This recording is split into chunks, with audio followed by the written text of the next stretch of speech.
Hey guys, this is Anurag Saini MBBS from SV medical college Bikaner. So guys, आज हमारा topic है Koch postulates and उसका phenomena. ठीक है गाइस, कोच पोस्टुलेट्स से पता चल रहा है कि किसने डिस्कवर किए पोस्टुलेट्स। रॉबर्ट कोच साइंटिस्ट ने।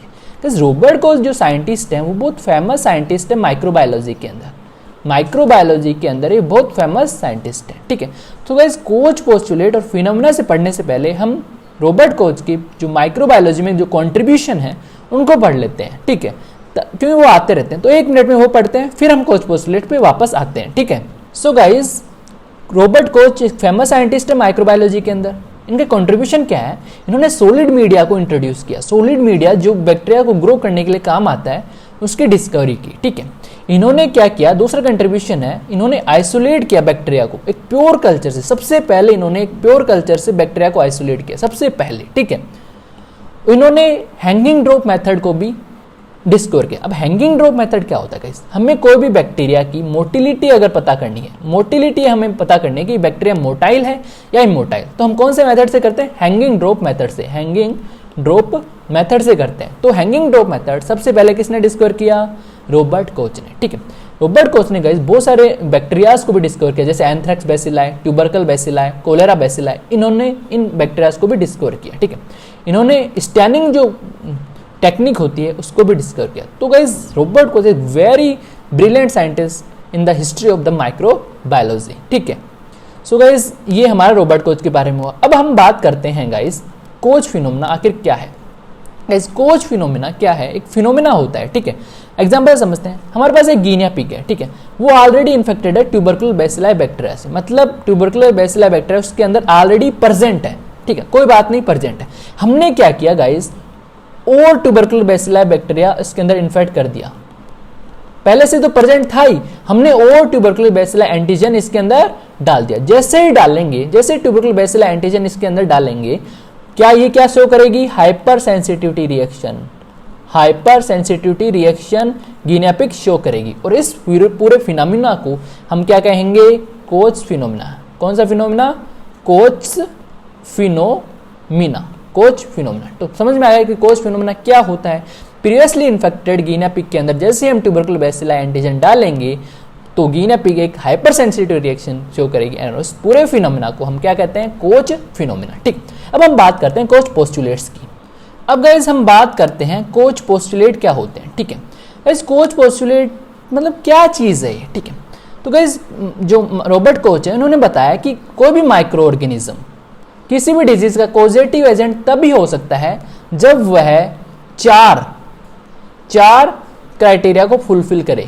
4 मेजर क्राइटेरिया को फुलफिल करे। क्या मेजर क्राइटेरिया है? 4। ठीक है, एग्जांपल समझते हैं। Suppose guys, this one is human, this one is human. ठीक है, and this one is mycobacterium tuberculosis, mycobacterium tuberculosis bacteria. ठीक है, अब ये माइकोबैक्टीरियम ट्यूबरकुलाई बैक्टीरिया, इसके अंदर टीबी तभी फैला पाएगा, तभी इसका पॉजिटिव एजेंट हो सकता है इस ह्यूमन का, जब ये 4 क्राइटेरिया को क्या करे? फुलफिल करे। अब कौन कौन से क्राइटेरिया हैं? 4। ठीक है, एग्जांपल समझे। ठीक है, पहला क्राइटेरिया है गाइस, ये माइकोबैक्टीरियम ट्यूबरकुलाई इस ऑर्गेनिज्म में जो टीबी फैला रहा है, इसके अंदर ये कॉन्स्टेंटली क्या होना चाहिए? एसोसिएटेड होना चाहिए with TB. Constantly associated with lesion of the disease. ऐसे नहीं कि ये बैक्टीरिया आज आया और कल वापस चला गया। नहीं, मतलब जब तक इसके अंदर टीबी प्रेजेंट है, इस ह्यूमन के अंदर जब तक टीबी प्रेजेंट है, तब तक माइकोबैक्टीरियम ट्यूबरकुलाई इसके अंदर प्रेजेंट होना ही चाहिए। ये पहला क्राइटेरिया है। समझ में आ गया? हिंदी लैंग्वेज में आराम से समझ रहे हैं कि जब तक माइकोबैक्टीरियम ट्यूबरकुलाई, जब तक इसके अंदर टीबी प्रेजेंट है, तो माइक्रोबैक्टीरियम ट्यूबरकुलाई इसके अंदर प्रेजेंट होना ही चाहिए। Clear guys? ठीक है, पहला पॉइंट तो हमने पता कर लिया। सेकंड पॉइंट है कि हमें अगर इसके अंदर टीबी प्रेजेंट है और वो माइकोबैक्टीरियम ट्यूबरकुलाई बैक्टीरिया कर रहा है, ठीक है, तो हम इस जो टीबी प्रेजेंट है इस ह्यूमन से हम इस माइकोबैक्टीरियम ट्यूबरकुलोसिस को आइसोलेट कर सकें प्योर कल्चर में। ये दूसरी शर्त है कि माइक्रोबैक्टीरियम ट्यूबरकुलाई जब ही इसका पॉजिटिव एजेंट होएगा, जब हम इस पेशेंट के अंदर माइक्रोबैक्टीरियम ट्यूबरकुलाई को आइसोलेट कर सकें प्योर कल्चर के अंदर। ठीक है, ये दूसरा क्राइटेरिया होता है। तीसरा क्राइटेरिया है गाइस, तीसरा क्राइटेरिया है हमने इस ह्यूमन से माइकोबैक्टीरियम ट्यूबरकुलोसिस को आइसोलेट कर लिया, ठीक है, दूसरा क्राइटेरिया में, ठीक। अब इस माइकोबैक्टीरियम ट्यूबरकुलोसिस को हमने एक अलग एक्सपेरिमेंटल जो ह्यूमन है उसके अंदर डाल दिया, ये एक्सपेरिमेंटल ह्यूमन है, ठीक है, इसके अंदर डाल दिया, ठीक है। तो एक्सपेरिमेंटल ह्यूमन के अंदर जैसे ही डालेंगे तो सेम डिजीज एक्सपेरिमेंटल ह्यूमन के अंदर भी होनी चाहिए, same disease in experimental human. मतलब आइसोलेट करने के बाद में, आइसोलेट कर लिया इस ह्यूमन से, ठीक, आइसोलेट करने के बाद में हम दूसरे हेल्दी एनिमल के अंदर ये डाल रहे हैं तो उसके अंदर भी सेम डिजीज, सेम टीबी होनी चाहिए, ठीक है, तभी माइकोबैक्टीरियम ट्यूबरकुलोसिस इसका कॉजेटिव एजेंट हो पाएगा, ठीक है। तीसरा चीज समझ में आ गया। चौथी चीज है गाइस, अब जो एक्सपेरिमेंटल एनिमल है, ये एक्सपेरिमेंटल एनिमल था, ठीक, ये एक्सपेरिमेंटल एनिमल है, अब इसके अंदर भी क्या माइकोबैक्टीरियम ट्यूबरकुलोसिस प्रेजेंट होना चाहिए और हम उसे रीआइसोलेट कर सकें, मतलब इसके अंदर भी हम इससे आइसोलेट कर सकते हैं माइकोबैक्टीरियम ट्यूबरकुलोसिस को। रीआइसोलेशन ऑफ माइकोबैक्टीरियम ट्यूबरकुलोसिस, ठीक है, in experimental animal, experimental animal, ठीक है। तो समझ में अब एकदम वापस से करते हैं, ठीक है। पहला क्राइटेरिया क्या होना चाहिए, माइकोबैक्टीरियम ट्यूबरकुलोसिस क्या होना चाहिए, इसको कॉन्स्टेंटली एसोसिएट होना चाहिए इस ह्यूमन के साथ, ऐसे नहीं कि आज आ गया और कल इसके अंदर प्रेजेंट ही नहीं है, नहीं, ये गलत बात है, ठीक है। दूसरा क्राइटेरिया क्या होता है कि हम जो डिजीज्ड ह्यूमन है उसके अंदर, डिजीज एनिमल है उसके अंदर क्या कर सकते हैं, जो पॉजिटिव एजेंट है उसको आइसोलेट कर सकें प्योर कल्चर के अंदर, ठीक है, ये दूसरी शर्त है। तीसरी शर्त क्या होनी चाहिए कि इस जो ये जो है ह्यूमन या फिर कोई भी एनिमल है उसके अंदर डिजीज है, तो अगर उसको आइसोलेट करने के बाद में हम उसे एक्सपेरिमेंटल एनिमल के अंदर डालेंगे उस पॉजिटिव एजेंट को, तो सेम डिजीज एक्सपेरिमेंटल एनिमल के अंदर होनी चाहिए, ठीक है। और फोर्थ क्राइटेरिया है कि जो एक्सपेरिमेंटल एनिमल है उसके अंदर भी वह माइकोबैक्टीरियम ट्यूबरकुलोसिस प्रेजेंट होना ही चाहिए। तो ये 4 क्राइटेरिया है, ठीक है। तो हमने गाइस इसको लिख रखा है, अब हमने समझा तो दिया, अब थ्योरेटिकली लिख रखा है, microorganism can be accepted as a causative agent of infectious disease only 4 criteria is fulfilled, ठीक है। पहला क्राइटेरिया क्या है, microorganism should be constantly associated with lesion of disease, हमने बता दिया कि कॉन्स्टेंटली एसोसिएट होना चाहिए जो डिजीज है उससे, ठीक है, ऐसे नहीं आ जाए और कल भाग जाए, ठीक है।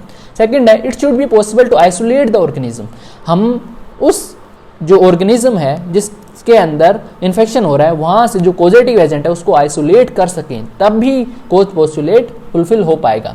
थर्ड क्राइटेरिया है guys, same disease must result, अब जो आइसोलेट किया जो जिस कॉजेटिव एजेंट को, उसको हम एक्सपेरिमेंटल एनिमल के अंदर डालेंगे और डालने पे सेम डिजीज होनी चाहिए एक्सपेरिमेंटल एनिमल की, ठीक है।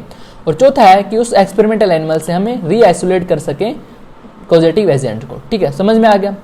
Additional 5th criteria guys, course ने तो 4 ही क्राइटेरिया दिया, लेकिन एक एडिशनल 5th क्राइटेरिया बना लिया कि जो एंटीबॉडी है कॉजेटिव एजेंट के अंदर शुड बी डेमोन्स्ट्रेबल इन पेशेंट्स के, मतलब जो भी ह्यूमन के अंदर इन्फेक्शन हुआ तो ह्यूमन के अंदर एक एंटीबॉडी डेवलप होनी चाहिए उस कॉजेटिव एजेंट के लिए, तभी जो कॉजेटिव एजेंट है वो फुलफिल कर पाएगा उस डिजीज को, ठीक है। ये सारी चीजें हमने देखी कोज पोस्टुलेट के बारे में। अब लेकिन कुछ एक्सेप्शन तो हर जगह होते हैं, ठीक। Mycobacterium leprae and Treponema palladium क्या करते हैं, इस कोज पोस्टुलेट को फुलफिल नहीं कर पाते हैं, ठीक है। निजनेरिया गोनोरिया भी नहीं कर पाते हैं, ठीक है। तो गाइस ये हमारा कोज पोस्टुलेट और कोज फिनोमेना एक आसान भाषा में हमने बता दिया, ठीक है। तो ये पूरा चैप्टर कंप्लीट हुआ गाइस। और गाइस आपको नोट्स अगर चाहिए पूरे अच्छे तरीके वाले नोट्स तो आप टेलीग्राम चैनल पे ज्वाइन कर सकते हैं, अनुराग सैनी MBBS, और लिंक जो ज्वाइन करने का वो डिस्क्रिप्शन में दिया हुआ है, ठीक है। कोई भी डाउट क्वेरीज हो तो आप फॉलो कर सकते हैं इंस्टाग्राम पे और हमें पूछ भी सकते हैं, नोट्स वगैरह सब कुछ यहाँ आपको मिल जाएंगे। और चैनल को सब्सक्राइब करना ना भूलेंगे, इज वेरी इंपॉर्टेंट थिंग, ठीक है। Thank you guys, stay safe, stay healthy.